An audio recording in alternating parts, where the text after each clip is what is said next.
Un saludo cordial a todos nuestros seguidores. Este es el podcast Tu Familia, Tu Generación. En esta sesión tenemos un episodio muy especial en que lo hemos denominado Familia y Leyes.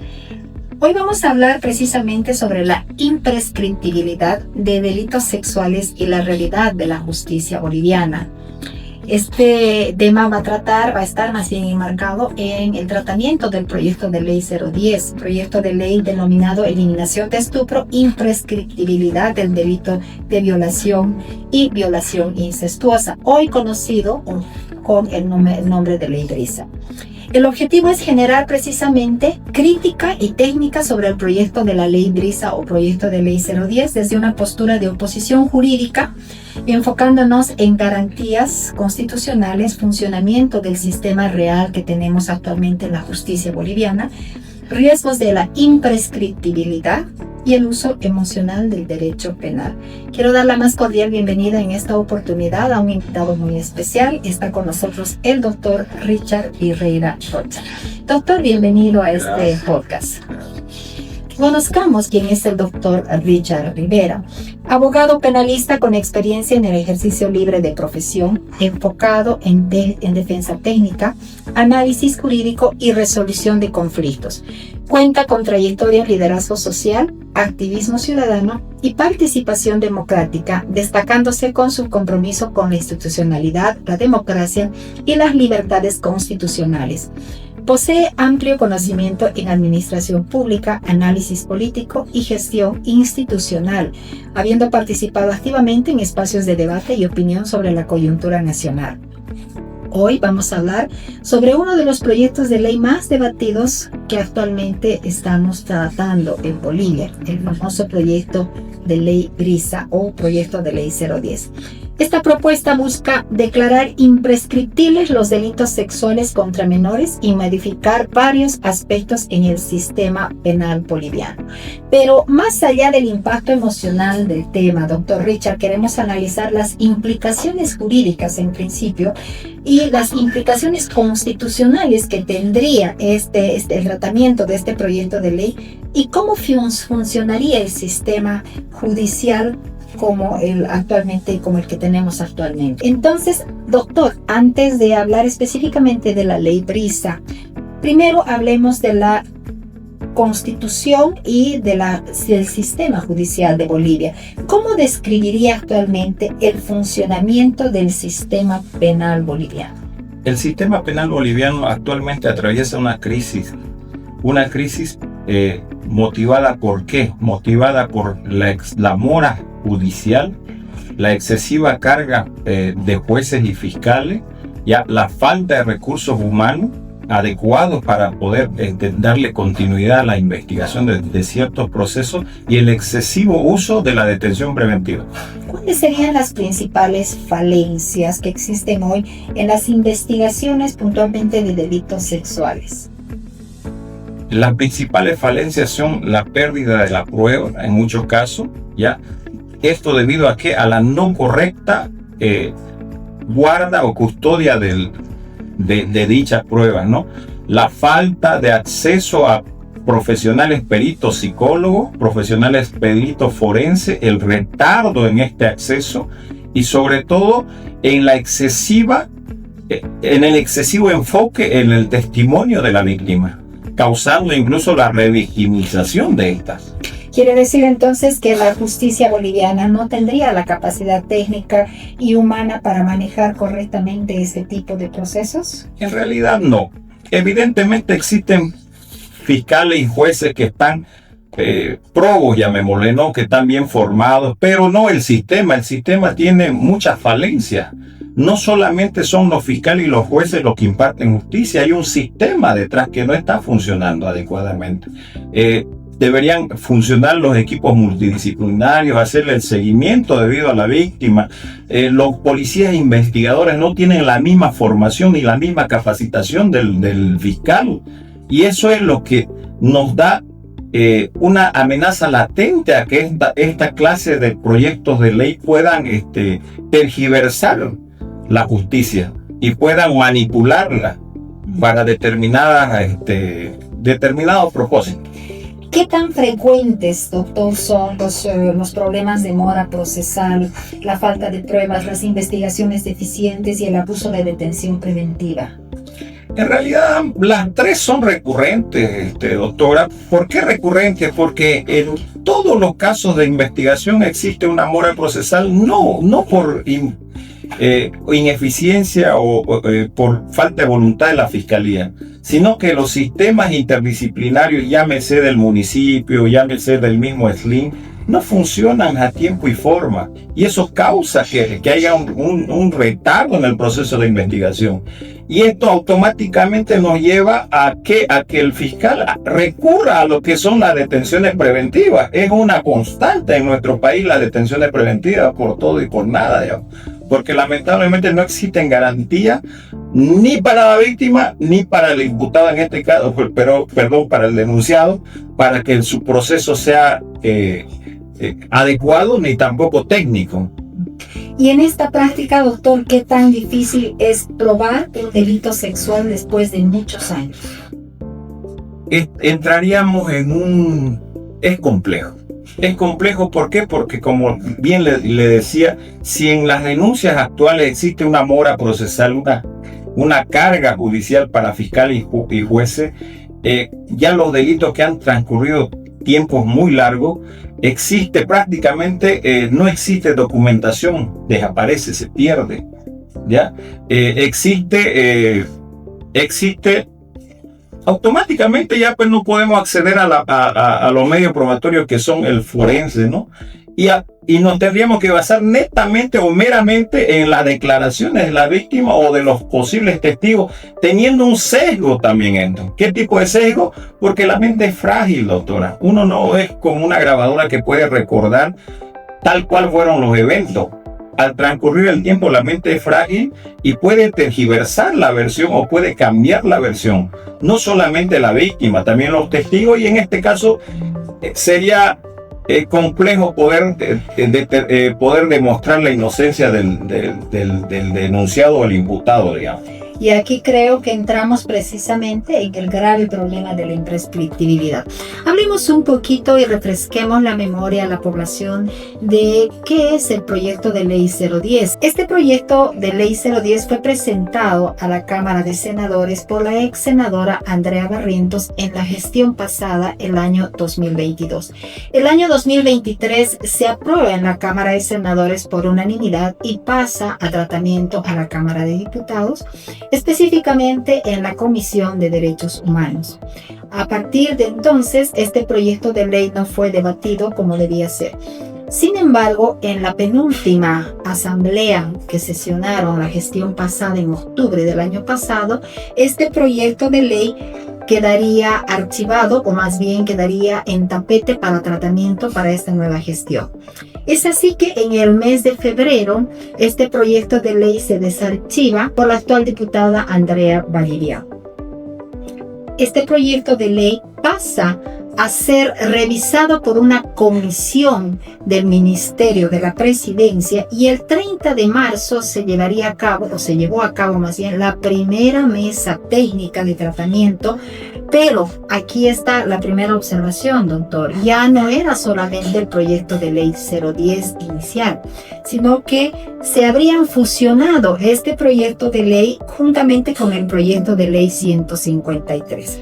Entonces, el proyecto de ley que se presenta en la primera mesa técnica el 30 de marzo lleva por título ya no proyecto de eliminación del estupro, sino ley Brisa de incorporación de tipo penal de violación incestuosa de infante, niña, niño o adolescente, eliminación del estupro y el reconocimiento de la falta de consentimiento como elemento constitutivo de delito de violación para garantizar el acceso a la justicia.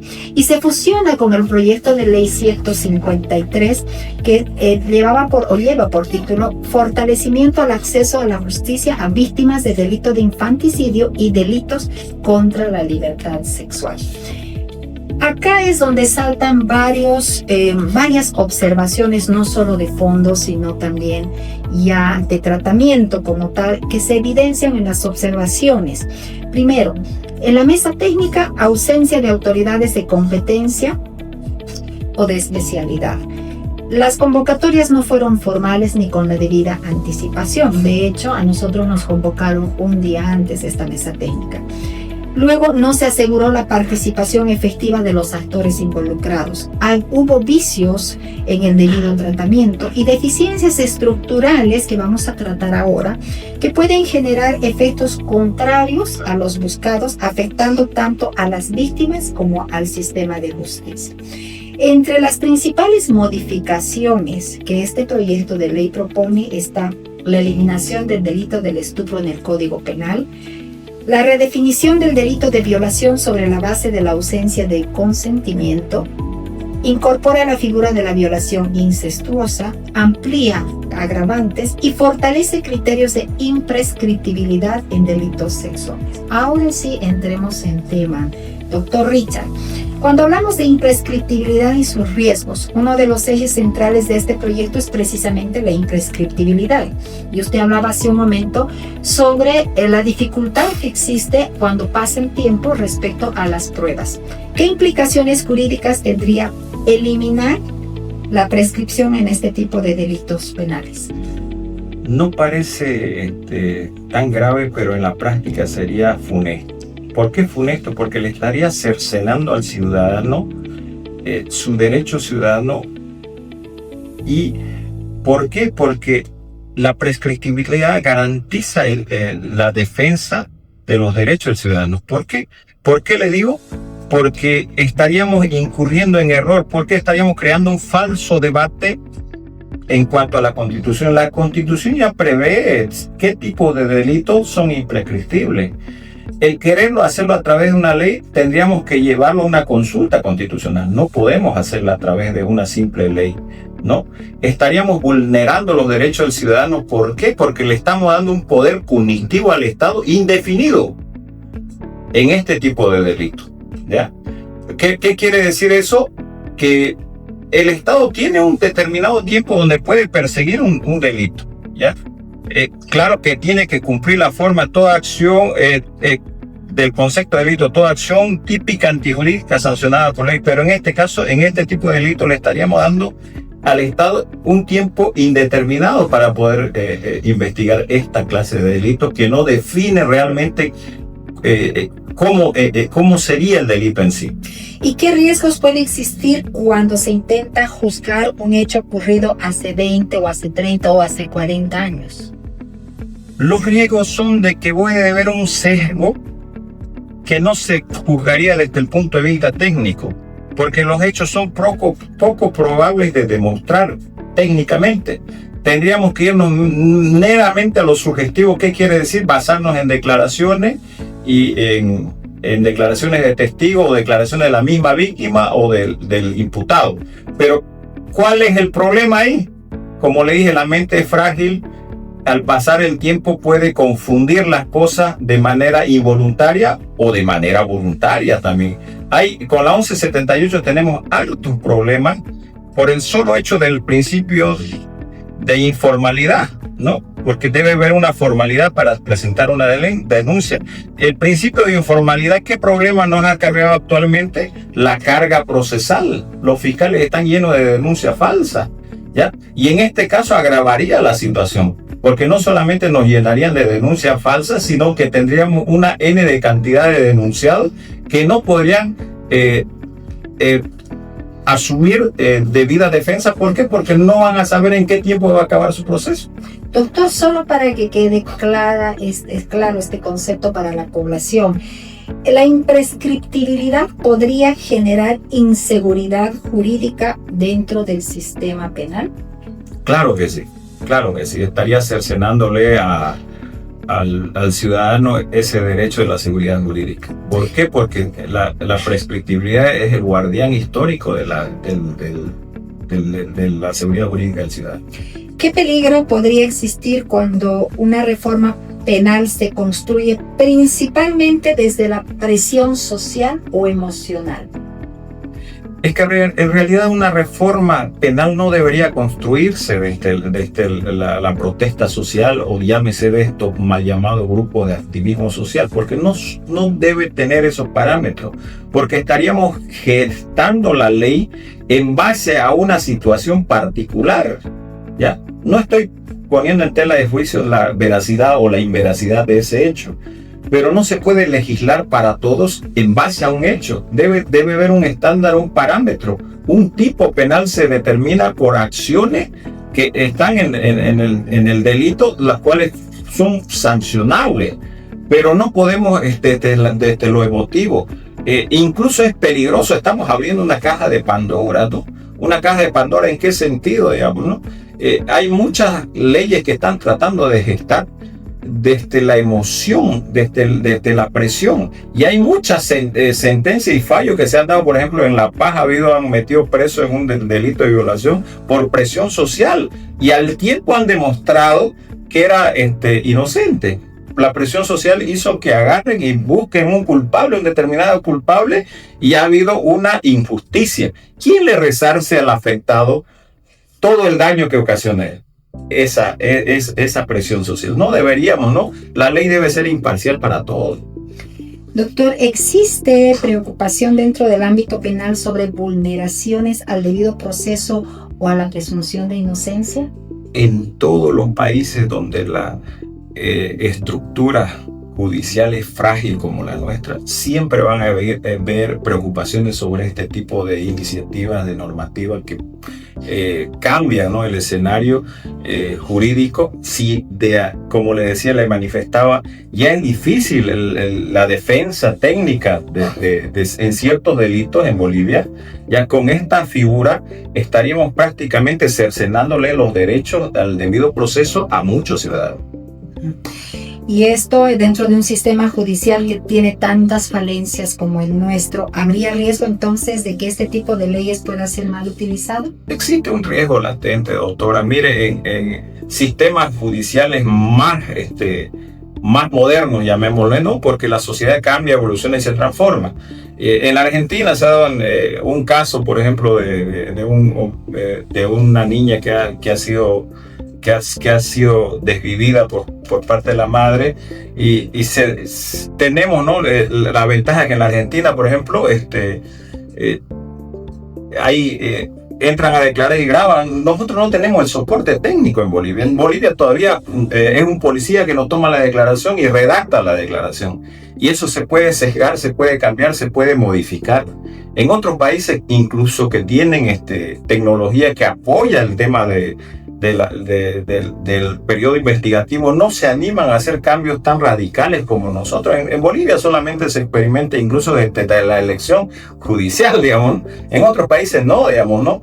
Para poner autoridades todavía tienen el debido tino de buscar la capacidad y la independencia. Bolivia no es independiente en el órgano judicial. Todavía tiene manoseo político. Usted mencionaba hace un momento el caso de un inocente que por la presión social estuvo preso. ¿Qué consecuencias puede enfrentar una persona denunciada por este tipo de delitos incluso antes de una sentencia? El solo hecho de que ya ha sido denunciado ya pues le da una tacha moral, ¿no? Ya tiene consecuencias de índole personal, económico, en el trabajo, familia, ¿no? Es difícil que una persona que lo tilden de violador ya lo traten igual en su círculo social. Es difícil. Y lo lamentable es que por más que salga inocente, ya el daño no se lo saca, no se lo quita. Es más, tenemos un sistema judicial que ni siquiera tiene el debido cuidado de guardar los nombres de los que están siendo parte del proceso. Más al contrario, pareciera que lo exhiben, ¿no?, como si para demostrar que están haciendo algo en el tema de trabajar estos temas. Como un castigo que le imponen. Y desde su experiencia, ¿qué medidas serían más efectivas para combatir la violencia sexual que simplemente endurece la ley? Yo creo que desde la prevención hay que trabajar desde la educación a los menores para que puedan denunciar hechos de que implica. Nosotros siempre tenemos el concepto de que una violación pasa en un lugar oscuro, en una calle, y muchos de los casos de violación ocurren en el seno familiar, en el círculo de amigos, y es parte de la educación que debemos tener con nuestros hijos para poder detectar estas situaciones que se están dando. Y no solamente eso, ¿no? También el Estado debe garantizar un servicio integral, ¿no? Multidisciplinario, que le hagan un seguimiento a las víctimas. ¿Para qué? Para que no tengan secuelas. Porque muchos de los que son víctimas pasan a ser victimarios en grande también, ¿no? Es complejo el tema y hay que tratarlo como es, no simplemente endureciendo. Bolivia tiene de leyes y normas que nadie cumple. Así es. La ley en Bolivia lamentablemente se cumple para unos y para otros no. Ya.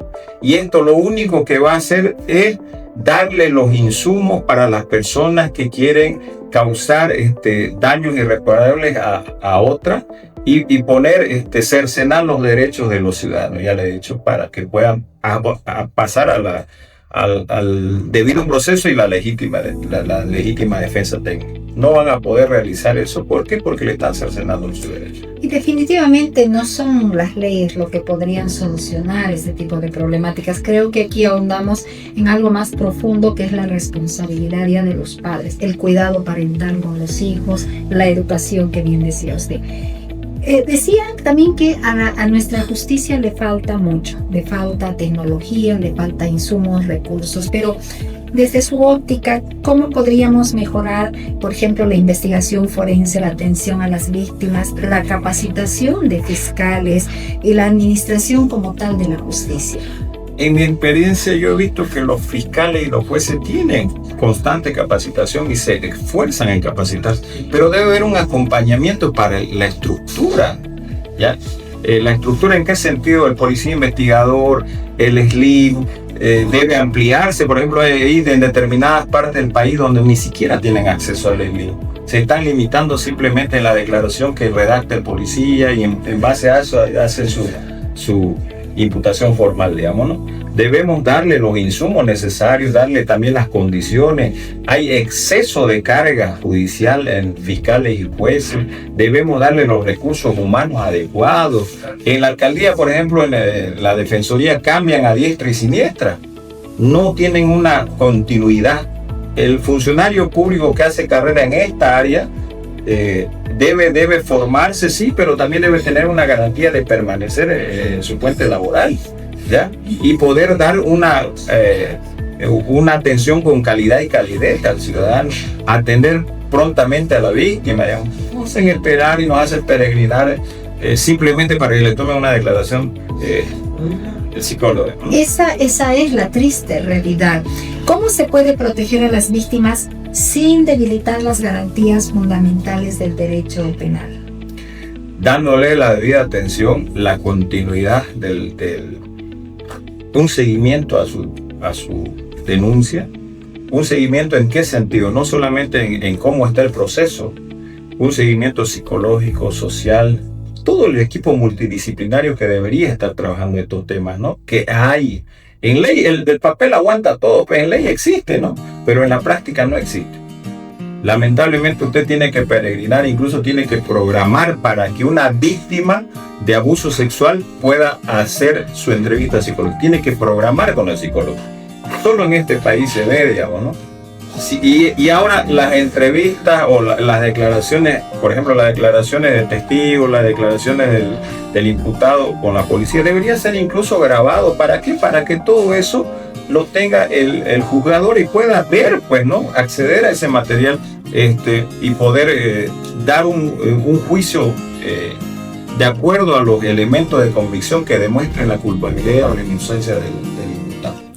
Este espacio precisamente es un espacio informativo, pero también de concientización para la población, porque hoy las redes sociales están invadidas con comentarios a favor y comentarios en contra de este proyecto de ley, pero qué importante es que estemos realmente informados a partir del conocimiento de abogados especialistas en el tema penal. Doctor, para cerrar, ¿cuál debería ser el equilibrio correcto para proteger a las víctimas y preservar las garantías fundamentales del derecho penal? El equilibrio es que se investigue, se actúe de acuerdo a elementos técnicos y probados, que se puedan probar, no solamente elementos subjetivos.